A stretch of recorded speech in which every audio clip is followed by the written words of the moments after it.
चलिए शुभारंभ करते हैं। देखो मित्रों, दो बड़ी विचित्र घटनाएं हुई है। एक तो आप जानते हैं कि एक हेलीकॉप्टर गायब हो गया अरामको का। 14 लोग बैठे थे, गया। कोई उसको बात ही नहीं, कोई उसको लेके बात ही नहीं करा, जैसे 14 चींटियां मरी हो, आदमी ना मरा हो। अब उस हेलीकॉप्टर को लेके मैंने आपको कहा था भाई, माना जाता है कि उसमें कुछ पाकिस्तानी लोग थे, कुछ आपके सऊदी के भी लोग थे, कुछ न्यूक्लियर लेना देना। एक यूरोपियन डिप्लोमेट के होने की भी बात मानी कही जाती है कि वो जिंदा था, रेडिएशन बर्न्स थे। अब जिंदा है नहीं है तो नहीं पता। तो ये एक न्यूक्लियर कुछ हिसाब किताब की बातें चल रही थी और ये सुर्खियों में था। और उसके बाद एक और हेलीकॉप्टर गायब हो गया। आज हेलीकॉप्टर गिरा है यूएस नेवी का। अब यूएस नेवी का हेलीकॉप्टर गिरा अरबियन सी में, तो 4 लोग का क्रू था, एक रिकवर नहीं हुआ, 3 को तो उन्होंने रेस्क्यू कर दिया। बट यूएस का सेंटकॉम भी नहीं करा कब हुआ, कैसे हुआ, क्या गिरा, किसने गिरा, एक्सीडेंट है, टेक्निकल फेलियर है, मैकेनिकल फेलियर है क्या। और कहीं ना कहीं ऐसा माना जाता है कि दोनों में ईरान का हाथ है। दोनों दुर्घटनाओं में नहीं, दोनों हिट्स में ईरान का हाथ है। वैसे ईरान ने आज एक शिप को भी ध्वस्त कर दिया है, एक कार्गो शिप को ध्वस्त कर दिया, हिट कर दिया। बोला भाई ये हमारे बताए हुए रास्ते पे नहीं चल रहा था, उसको भी हिट कर दिया। तो कार्गो शिप हिट हुई है, वो अलग कहानी है। अब ये सब चीजें चली रही थी कि यूजुअली सेंटकॉम बड़ा तेज होता, साहब ये हो गया वो हो गया, तुरंत एक्शन। पर आज सेंटकॉम चुप क्यों है। और ये जो अरामको का हेलीकॉप्टर गिरा 14 व्यक्तियों वाला, इसका पाकिस्तान कनेक्शन है, कोई न्यूक्लियर कनेक्शन है, कोई नहीं बोल रहा, कुछ भी नहीं हो रहा। और शिप जो हिट हुआ उसमें आईआरजीसी का कनेक्शन बिल्कुल बिल्कुल है। तो एक अरामको का हेलीकॉप्टर, एक यूएस नेवी का हेलीकॉप्टर और एक कार्गो शिप, 3 चीजें आप याद रखिएगा। आप चलते हैं आगे। अब पाकिस्तान में हड़कंप क्यों है। देखिए हेलीकॉप्टर में आपको कनेक्शन समझ आ गया होगा, यहाँ ईरान वहां ईरान, यहाँ पाकिस्तान का क्या कनेक्शन बताता हूँ आपको। देखिए नेतन्याहू साहब ने बम फोड़ दिया, नेतन्याहू साहब ने तूफान मचा दिया। नेतन्याहू साहब कह रहे हैं भाई ऐसा है कि उन्होंने अपने इजराइल के टीवी चैनलों पे बोल दिया कि ईरान के पास ऑलरेडी बम है। ऑलरेडी बम है। कौन सा वाला बम? Atomic bomb. तो ये नेतन्याहू अभी क्यों कह रहे हैं, इसका क्या अभिप्राय है, इसका क्या लेना देना, इसका सारा समावेश क्या बनता है, मैं आपको बताता हूं। ऐसा माना जाता है AQ खान जो था वो एक नंबर का जहादी तो था ही, आप जानते हैं, चोर था, स्वीडन में नौकरी करता था, वहां से टेक्नोलॉजी चुरा लाया। और ये भी याद रखिएगा, कर्नल गद्दाफी ने, ऐसे अमेरिका ने सस्ते में नहीं मारा उसको, उसने कनस्तरों में, उसने लकड़ी के संदूकों में डॉलर भेजे थे इस्लामी बम बनाने के लिए। और हर मुस्लिम कंट्री ने, हर इस्लामी कंट्री ने जो भी उनसे सहायता हुई वो पाकिस्तान की इस्लामी बम बनाने में। तो इस्लामिक बम या पाकिस्तान का एटम बम ऐसे ही नहीं बना, गद्दाफी का पैसा AQ खान ने चोरी की और हर इस्लामिक कंट्री ने मदद की है बम बनाने में, ये याद रखेगा। जब ये बम बना तो ईरानियों ने कहा भाई अब हमने मदद की, हमें भी बम दो। तो AQ खान ने और पाकिस्तानियों ने ईरान के साथ एक सौदा किया। बोला साहब हम आपको 2 बम देंगे और बम बनाने की टेक्नोलॉजी देंगे। बहुत माशाल्लाह, दे दो जी, बम बनाने की टेक्नोलॉजी दो।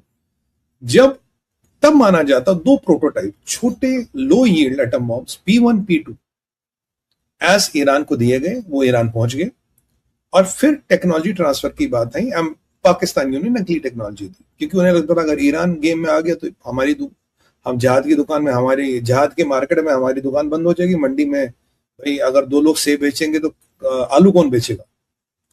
तो यहां इनके साथ रस्साकशी और ईरान और पाकिस्तान के संबंध खराब हुए। कुछ कुछ चीजें ईरान के पास आ गई, उन्होंने कहा चलो हम अपनी डेवलपमेंट करते, तो उसके बाद उन्होंने डेवलपमेंट शुरू की। और ये जो इस दौरान ईरान में कुछ लोग मरे, कुछ लोग पाकिस्तान में मरे। ईरान में भी लोग मरे, पाकिस्तान में मरे। और मरवाने वाला कौन था आप जानते हैं, फ्रेंडली नेबरहुड स्पाइडरमैन और उसका बड़ा भाई जो वहां कहते वॉशिंगटन के आसपास कोई रहता है, तो लैंगली के आसपास शायद उनका रहना है, रिहाइश है। तो उन्होंने ये काम करवा दिया और ये सारा प्रोसेस कटल करवा दिया। पर ये जो P1 और P2 थे ये ईरान के पास पहुंच गए। अब नेतन्याहू जो कल लेबनान के अंदर बैठ के कह रहे भाई मैं लेबनान में बैठा हूं और मैं कभी भी ईरान पे हमला करूंगा अगर मेरी जरूरत पड़ी तो। वॉल स्ट्रीट जर्नल रिपोर्ट निकालता है ट्रंप कहा गया कि भाई मैं कभी भी हमला करूंगा, ट्रंप कभी भी हमला कर सकता है। और आज ईरान की इतनी फटी पड़ी है, वो लिटरली कह रहे कि खमेनी के फ्यूनरल पे हमला मत करना वरना बहुत बुरा होगा। तो क्या खमेनी के फ्यूनरल पे हमला हो रहा? क्या खमेनी साहब का फ्यूनरल नहीं होने दो यार, बहुत बुरी बात है, होने दो यार फ्यूनरल, 4 दिन बाद हमला कर लेना। बट कुछ रिपोर्टें हैं, और खासकर अमेरिका को अगर आप कंट्रोल कर भी लोगे, इसराइल को किसका बाप कंट्रोल कर पाया? इसराइल तो नहीं मानेगा। इसराइल को जो करना होगा करेगा। पूरे ईरान में हड़कंप है। जैसे IRGC ने कहा जी हमारे यहाँ तो 100 कंट्रियों से ज्यादा लोग आ रहे हैं और पॉलिटिकल डिग्नेटरीज आ रही। भाई 57 तो मुसलमान मुल्क है, चलो ये मान लिया। यूरोप को आपने बैन कर दिया, अमेरिका इसराइल यहाँ नहीं रहा, और अफ्रीका से मुझे नहीं लगता कोई आ रहा है, और आपका साउथ अमेरिका से कौन आ रहा है? तो भैया 100 का आंकड़ा जरा ज्यादा बोल दिया, 50 तक बोलते। आई एम नॉट श्योर पूरे 57 से लोग आएंगे। शिया सुन्नी का भी तो बैर है, बट एनीवे कोई बात नहीं। तो उन्होंने ये बोल दिया। अब कह रहे कि भाई अमेरिका इसराइल खबरदार ये हरकत मत करना। पर पाकिस्तान की क्यों लगी पड़ी? एक तो पाकिस्तान फेल हो गया कतर में। कतर में कुछ कर नहीं पाए, ट्रम्प नाराज है। भाई तुमने पैसे लिए कुछ कर नहीं पाए।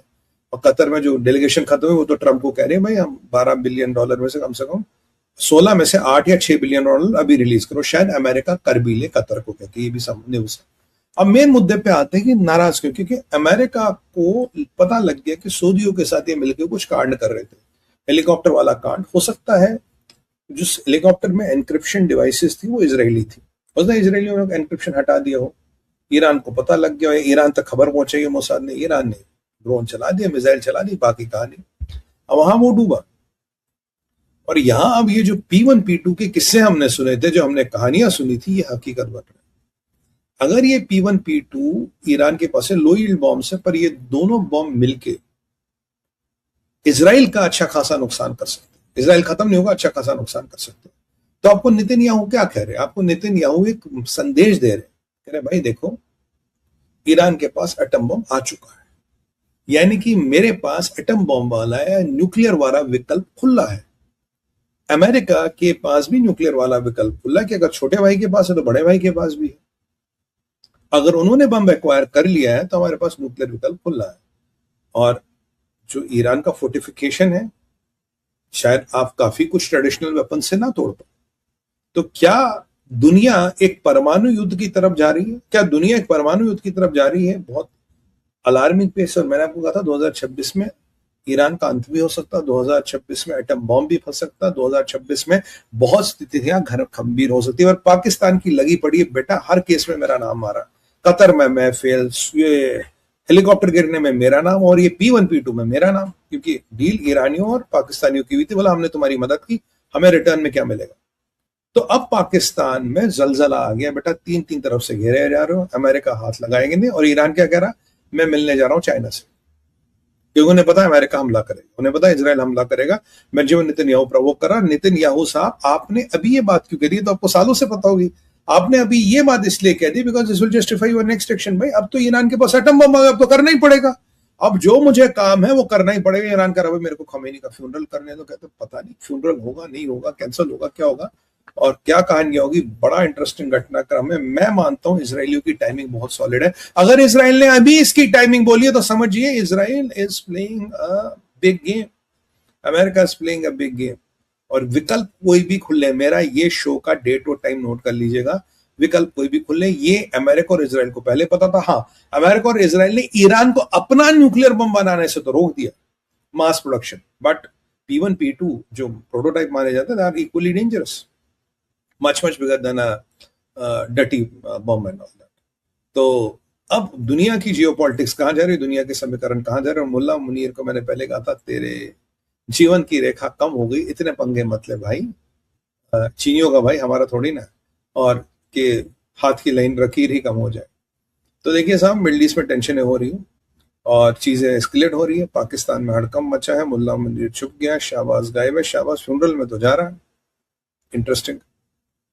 फ्यूनरल में कुछ होगा? देखिए फ्यूनरल में नहीं होगा, ईरान के आसपास कुछ हो सकता है।